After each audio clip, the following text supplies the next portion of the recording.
going on, everybody? C4, welcome back to the channel, and today we are here for my 2022 NFL Draft running back rankings. A couple weeks ago, we dropped my quarterbacks, and if you follow me on Patreon, these running back rankings have been up there for about a week and a half now. Wide receiver rankings, my plan is to have them out by the weekend, and they'll be up earlier next week on the old YouTubes. It's just kind of, slowing down the process a little bit. Got a lot of other things going on, but ultimately, you want the pro day information to come in. You want to see just more time. Some people will say you got to see this game before you truly, grade this guy. And I've had that for actually a couple of players here. So I'm in no rush. We still got plenty of time, about a month to the draft. We'll get through it. But today we're going through the running backs. It's a fun running back class. I think there's a lot of good complementary options here. And there's a couple dogs, a couple guys that I think are going to be really, really good NFL players. But before we get into the top 10, a couple honorable mentions. I have more on the old Patreon, but two guys that I really think are sleepers. One is Kevin Harris out of South Carolina, and another is Bryant Kobach out of Toledo. Actually crushed his pro day recently, was really productive down there. Those are two guys that I don't think are getting enough respect right now, but hey, maybe I'm not giving them enough respect. They didn't even crack my top 10. So without further ado, at number 10, we're looking at Abram Smith out of Baylor. Actually, as about 45 minutes of recording this, they posted the Baylor pro day numbers. We ran a 4.55, which is about as expected. 5'11", 220 pounds. He's a power back. He is 23, so he's the oldest running back we're going to talk about here. And usually we talk about old prospects. Running back is one position you don't really want an old player. But Abram Smith, he's interesting, man, because this is his first year really of being a full-time running back. He played running back at high school. Then he moved to linebacker at Baylor, and then last year full-time at running back. And he was just an absolute beast. I'm pretty sure I watched almost every. I watched I don't know if Baylor played any cupcake teams, but I feel like at least for all their Big 12 games, I watched all Baylor's games last year. And Abram Smith runs with tremendous power. And anytime Baylor needed a yard, he would find a way to get that and then some. And his pass protection, some of the best in the draft class. I do think he's going to be a complimentary option. He's kind of the guy that's going to really just take what the offensive line can create for him, not so much a guy that creates for himself beyond the line of scrimmage, but it's a perfect complimentary piece. 6th round grade on him right now, and my pro comparison is Jordan Howard. Moving to running back 9, this is really the only big faller of my list, and that is Kyren Williams out of Notre Dame. You don't want to completely dog a guy for bad workouts, because workouts don't always correlate to the football player. But when there's red flags, and Kyren Williams, unfortunately, has enough red flags for me to not completely write him off, but, there's question marks. He's 5'9", 190 pounds, and he ran a 4.65. Historically, those data, pairing those, it doesn't scream success at the NFL level. It can. I watched enough tape of him at Notre Dame. I think I had him as my second running back at times in my draft classes.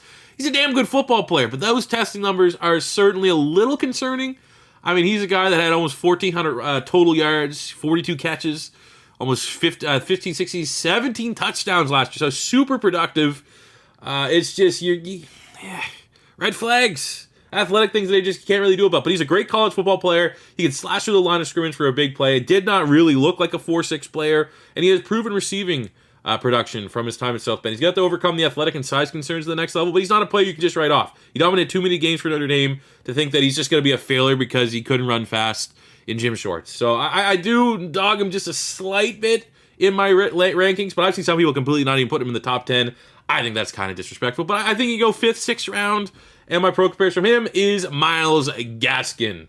Going to running back number 8, I have Brian Robinson Jr. from Alabama, 6'1", 225 pounds, also 23 years old, so pretty old, which is, not ideal, but much like Abram Smith, didn't play a whole lot. So, good for Brian Robinson is that he doesn't have a lot of tread taken off the old tires there. First real true year as running back, one for Alabama, almost 1,400 rushing yards, 14 touchdowns, also had 35 receptions for almost 300 yards, and 2 total touchdowns. First team all SEC last year. He's your prototypical Alabama running back, offers traditional running back size, and I think he performed above expectations at the combine, running a 4.53 in the 40. Powerful runner, good contact balance, but unfortunately, kind of like Abram Smith, doesn't really do a whole lot beyond the line of scrimmage. Takes what the offensive line can give him. His pass protection's solid, and I think that might give him more value on third down, especially if you're comparing third down as stick him in pass pro versus third down and have him go as a receiver. But hey, 35 receptions, can't really knock him on it, even though his catching is just kind of average. It's not a negative to his game. It's just, he doesn't have a lot of miles. Interesting power back. If you need that power element to your backfield, absolutely look at Brian Robinson. My pro comparison for him, Deontay Foreman. kind of similar deal. Foreman had a little bit of a breakout year. I think he got paid okay, chunk of change in free agency. So yeah, around 5th round for Brian Robinson, and pro comp is Foreman. Going to running back number 7. We have Zamir White from Georgia, 5'11", 214 pounds. Production is always kind of what's going to come up with Zamir White. 856 rushing yards last year and 11 touchdowns. Had like 10 catches total. So not really proven as a receiver. He's one of those guys, big-time recruit. Was a 5-star recruit. Tested pretty well at the combine with a 4.4 in the 40. Runs really, really hard. Like, runs like a power back. Runs like he's 15 pounds heavier. But consistency has been an issue for Zamir White. In some weeks, he'd be heavily involved in the game plan and just be really effective and clearly like, oh man, this guy's a 5-star. And then other weeks he would barely set the football and wouldn't really make the most of his limited touches. Might be something to read into, as Georgia always really just ran the ball well and maximized their running backs. And feel like they didn't quite do that with Zamir White, but he did have an ACL injury early in his Georgia career. I believe it was actually when he was leaving high school to going to Georgia. Put an asterisk there if that's not 100% lining up. I think that's roughly the idea. So maybe they just didn't want to run him in the ground while he's there because they have so many mouths to feed. But still, less than 400 touches in his career, and still plenty of tread on the tires if you're gambling on the upside of a 5-star recruit here with Mr. Zamir White. I think he's going to go probably around the 5th round, and my pro comparison of him is Marlon Mack. Going to running back number 6, we have James Cook out of Georgia, 5'11", 199 pounds. Last year, he had 700 rushing yards, 7 touchdowns, and 300 receiving yards, and 4 touchdowns. At the NFL, this was 4 or 5 years ago. I don't know if James Cook even makes the top 10, but in today's NFL, where really being a utility weapon can and often is valued more than a 2-down running back, it's only going to take the right scheme for Dalvin Cook to be a huge weapon in the NFL. He only has 5 career games over 10 carries, 2 games over 100 rushing yards, so that'll always be a fair knock on him, is will his running style translate to the NFL?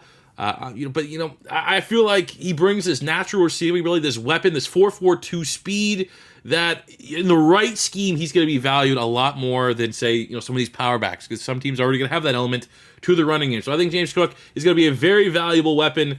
Could be a niche weapon, which could affect his draft stock, but I just think in today's NFL, having a weapon like that is arguably more valuable than having like a 2-down, hard-nosed runner. So I think James Cook, going to the right team, is going to be a very interesting player going forward. I have a 4th-round grade on him, and my pro comparison is Nyheim Hines.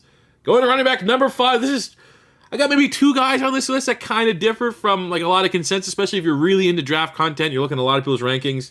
I always, if I have a guy, try to stick with them, and this is one of my guys. At running back 5, we have Tyler Badie from Mizzou, 5'8", 194 pounds. Last year, 1,600 rushing yards and 14 touchdowns to go along with 54 receptions, 300 yards, and 4 touchdowns. I think he's going to be the diamond in the rough this year. I think NFL teams will be higher on him than most, draft sites and stuff like that, where they rank him, UDF. I've seen him in some sites ranked as a UDFA. I think that's absolutely crazy. I mean, negative right away is not ideal size. It just is what it is out of his control. 5'8", 194 pounds. But I mean, as a runner, he's pacing beyond the line of scrimmage, was productive with Mizzou, finally committed to letting him be RB1 there last year. 4.45 at the combine, matches up with the juice that he shows on film. He's a home run threat as long as it is blocked up for him. Doesn't create a lot of yards behind the line of scrimmage, which is kind of actually a knock on, I think, on a lot of these running backs this year, unfortunately. A lot of guys, at least on tape, just take what their offensive line can get them. It's not like things get swallowed up on one side and they can just somehow, with elusiveness or vision, work their way out of it and break the play, spring the prey in the opposite direction. I feel like that was something common that I wasn't seeing, that improvisation that you like to see from running backs. I think Badie, unfortunately, for like a shiftier back, you would think would have that in his wheels. Maybe I was looking at the wrong games. But I do think he's pretty damn good, man. A patient runner. As a receiver, he's as protective as any running back in this year's draft class. And I think he will be one of the better receiving backs in this year's draft class. And I think he's shown that over the last 3 years in college football. He's one of the most consistent receiving backs, as well as this year, showing that he can be a rusher in the SEC, big-time numbers. I think he's going to be this year's Kenny Gainwell. I think he's going to go around the 4th round. I think stylistically, he's really similar to James Cook, and I think I like his game a little bit more because he has a little bit more as a runner than James Cook. And my pro comparison for Tyler Badie is James White. Moving on to running back number 4, we have Isaiah Spiller from Texas A&M. 6'1", 250 pounds, only 20 years old, so one of the younger players in this year's class. 1,000 rushing yards, 6 touchdowns. I think he's like the interesting one, because I think he ran like a low 4.6 or something like that at his pro day, which I was kind of expecting that. I was not expecting a fast time, but you could just see he's a better football player than he was going to test athletically. A nice blend of power and finesse that he can kind of power his way through arm tackles, and he can also lose linebackers in coverage. He's made some ridiculous catches, which I think is an element to his game that's I have him at 4. If you look at some of his film, he can come out the backfield and make some sideline toe-tapping catches, toe drag, swag, and stuff like that. Just things that most running backs can't do. In my initial kind of review, I was like, speed is not really going to be a plus for him, and it kind of proved that at the pro day. But I think that's why he skipped a lot of the testing drills, because he knew it wasn't going to be that great. He's a productive SEC runner. He's only 20 years old. And I think he represents great value. I think the really only knock outside of speed is he runs weird, man. He runs upright at times, which I think kind of limits his ability. Traditionally, I mean, hey, I was a running back. I didn't play a whole lot, but when I did play in my final senior year, just get low. Don't run high. I had that same problem. And it's just when you run high, it really limits your ability to gain extra yards and break tackles. Makes it that much easier. You give a bigger target for these guys to bring you down. I definitely see that in his game, but it's an area that can be improved once he's in the league. The pro comp for me was actually tough on him. I think if I just watch him, you're like, who does he remind you of? Reminds me of Wayne Gallman when he was coming into Clemson, but I think Spiller is a more dynamic player and offers a little bit more as a receiver than Wayne Gallman to give him a pro comp of a clear NFL backup. I think Spiller's all the makings of a mid-round running back that ends up potentially being an eventual starter. That is his ceiling, so I'm going to give him a Kenyon Drake pro comparison. I think he's going to go probably 3rd, 4th round, somewhere in that range. Running back number 3 is another running back, much like Badie, that I think I'm higher on than most, and that is Dameon Pierce out of Florida. 5'10", 220. He had 500, almost 600 rushing yards last year and 13 touchdowns to go along with 200 yards and 3 receiving touchdowns. This is obviously going to be viewed as Gator bias, and I fully admit that. But the last couple years, I've been kind of dead on with my Gator projections. I mean, excluding Kyle Pitts, who everyone knew that was going to be good, I was higher on Chauncey Gardner-Johnson when everyone was kind of gassing up Ja'Kai Polite as the best defensive Gator prospect in 2019. I was saying that John Grenard was most likely our best player, and all these people were having like, oh no, CJ Henderson, he's going to go top 5. I was like, I don't really see it. It feels like the last couple of years, I've been generally good when it comes to evaluating Gators. And I think Dameon Pierce is a very good running back that was terribly misused during his time at Florida. I think he's going to be one of the best value picks, regardless of position in this year's draft class. I would have loved to see a better 40 time, but a 4.59 is not really going to affect his draft stock too much, because that is what's in line with the tape. A common trope to describe tough running backs is like, there are a ball of knives in there. And that's exactly the style of runner that Dameon Pierce is. Powerful in trenches, and he offers speed out ability because he has soft hands and he has the ability to beat linebackers in coverage. Where there might be some knock of his lack of usage or view it as a cause for concern, kind of like Zamir White, which is like, what's the true reason that this guy wasn't getting RB1 type carries? I'm going to put a positive spin on this, and I'm going to say that he's going to enter the NFL with very low mileage, which is always an added bonus.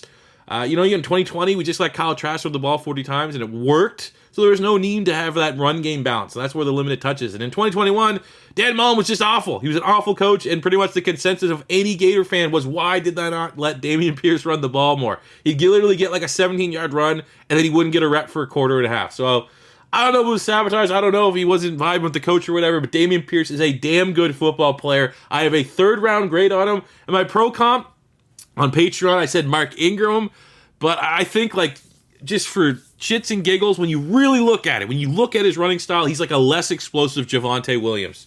And Javonte Williams is amazing. So take that for what it's worth.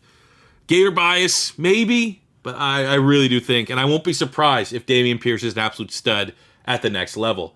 Running back number 2 is Kenneth Walker III, Michigan State and or Wake Forest. 5'9", 210 pounds. Last year was utterly dominant. Almost 1,700 rushing yards, 18 touchdowns.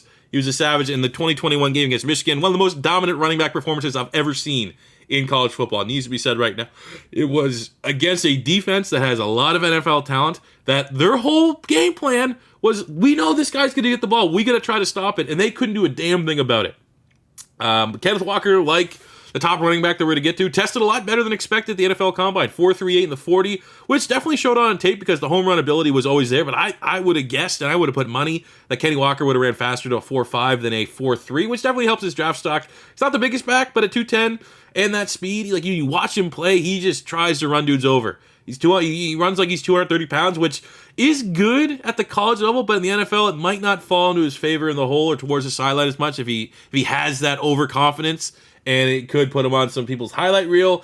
And my pro comparison, I think he's going to go late 2nd round, and I got Miles Sanders. I feel like very similar. They both possess game-changing home run ability. They can make guys miss in open space. They look for contact, even if they end up biting off more than they can chew, because they're not the biggest guys. And there is some questions about their hands on the backfield where, Kenneth Walker might have some teams doubting 3-down ability because are you going to want him out there on 3rd down? Pass pro is what it is. And as a receiver, not really proven in that department. But I do have him as RB2. I think depending on the scheme, though, there could be more valuable running backs out there if you need a guy that can be more of an immediate asset in the passing game. But as far as evaluating pure running backs, I think Kenny Walker is RB2 in this year's draft class. And hey, Miles Sanders, that's a good comp. Even if it sounds like I'm dogging him a little bit, Miles Sanders is a damn good football player.